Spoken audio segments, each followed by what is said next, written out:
I got two surprises for you. In my left hand, you have a brand new sneaker.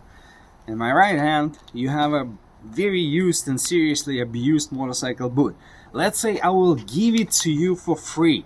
Which one would you take for your next ride? Just seriously, think about that and let me know in the comments down below. This is your walking shoe and this is the boot that you will be using for your rides. How is it different?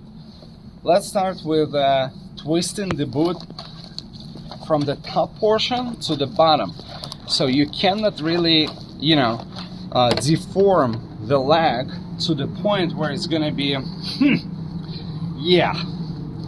pretty bent. Also, when it comes to the motorcycle boots, they all got very hard sole on the bottom, just because when you put all the weight on it, you can literally put like 200 pounds on it and it's not gonna bend, so it's gonna keep your foot in one piece, and that's very important. That's why I'm showing you a very old, very used and seriously abused boot that I would pick for any of my rides, because, well, I bought this new sneaker just for this video. Shall we?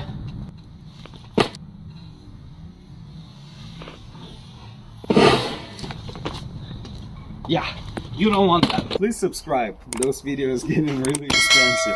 I want to talk about motorcycle safety. I have much more to share and give you a perspective. So hit the subscribe button, ring the bell, and you'll see it first.